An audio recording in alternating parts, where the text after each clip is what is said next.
It's Now Again. Welcome back to It's Now Again, the podcast where we explore mindfulness practices from a secular, evidence-based perspective. I'm your host, Jeremy West, and today we're talking about a topic that many of us can relate to: distraction. In a world filled with constant information, notifications, and entertainment, distractions are unavoidable. But instead of viewing distractions as something inherently negative, today we're going to explore how you can mindfully choose distraction in a way that serves your well-being and helps you find balance between focus and escape. Let's be honest. Distractions aren't always a bad thing. In fact, they can often serve as an important role in helping us recharge, relax, or even gain perspective. But there's a difference between mindlessly distracting ourselves to avoid discomfort and mindfully choosing distraction as a conscious way to step away, rest, and reset. Today, we're going to learn how to recognize that difference and how to incorporate distractions into our lives in a mindful, intentional way. At its core, mindfulness is about being aware of the present moment and making conscious choices about how we respond to our thoughts, emotions, and experiences. This also applies to how we handle distractions. We all know what it's like to mindlessly scroll through social media, binge watch TV, or engage in other activities without really being present. These types of distractions often leave us feeling disconnected, drained, or even guilty afterward. But when we mindfully choose distraction, we bring awareness to our need for a break and make a conscious decision to engage in an activity that supports our mental, emotional, or physical well-being. To better understand this concept, think of focus and distraction as two sides of a coin. Both have their place in our lives, and the key is to find balance.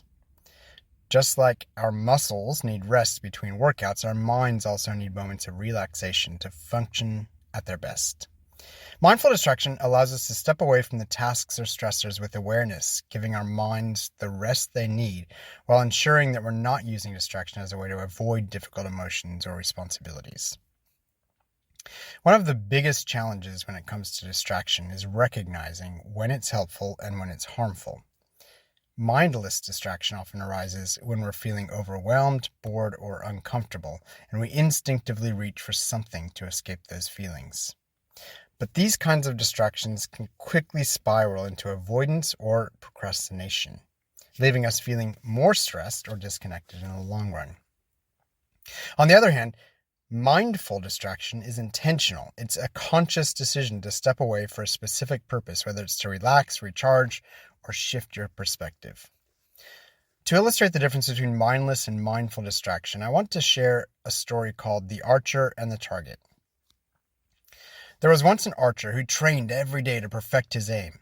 He would spend hours focused on his target, practicing over and over again. One day, as he was preparing for a competition, he noticed that his focus was slipping. No matter how hard he tried, he couldn't keep his arrows on target. Frustrated, the archer's teacher approached him and said, "You've been practicing too hard, my friend. Your mind and body need rest. If you don't step away and relax, you'll never regain your focus." Reluctantly, the archer agreed to take a break. He spent the afternoon walking through the forest, listening to the birds and letting his mind wander. When he returned to his practice later that day, he found that his focus had returned and his aim was sharper than ever. This story reminds us that sometimes stepping away and allowing ourselves to be distracted can actually help us return to our tasks with greater clarity and focus. The key is to do so mindfully, with awareness and intention.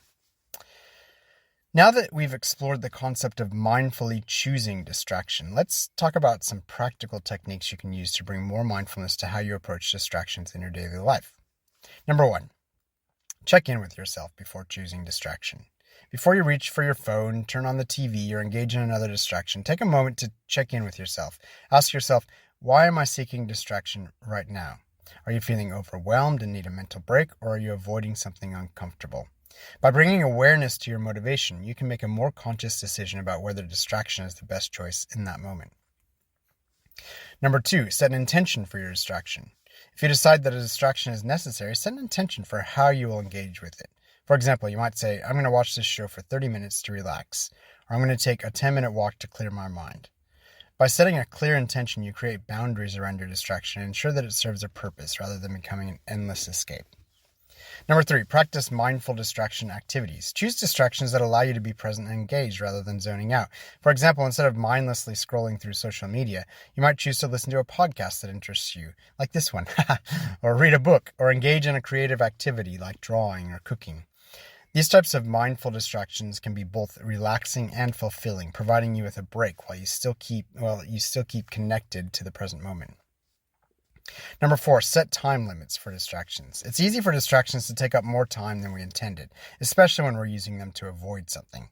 Set a specific time limit for your distraction, whether it's 10 minutes or an hour, a day or a weekend, or even a week or a month. If it's a holiday, use a timer if necessary, and when the time is up, gently guide yourself back to your task or the next part of your day.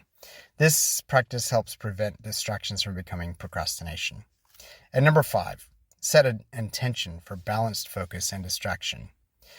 If this is something you'd like to work on, maybe you can make today's daily intention something like, how many more ways can I continue to find balance between focus and healthy distraction even more? This intention will guide your actions and help you cultivate a mindful approach to both productivity and relaxation. Mindfulness teaches us that distraction is not something to be avoided or shamed, but something to be approached with awareness and intention. By mindfully choosing when and how to distract ourselves, we can find balance between focus and rest, ensuring that we're both productive and taking care of our mental and emotional well-being. And that's it for today's episode. I do hope you found something useful or valuable in the insights into how mindfulness can help you navigate distractions in a more intentional and balanced way. If you're interested in going deeper into your mindfulness practice or you need personalized guidance on managing distractions, I do offer one-on-one coaching sessions where we can explore these topics together. Visit jeremywest.net for more information. You can also check out my new app, which is also called It's Now Again. You can find that on your App Store or jeremywest.net, and you'll find there a growing library of mindfulness practices, including guided meditations, to support your journey of mindful focus and healthy distraction. If you enjoyed this episode, please subscribe, share it with others who might benefit, and rate the podcast. Your support helps us reach more people and continue exploring these important topics together. Until next time, keep practicing, keep growing, and remember, it's now again.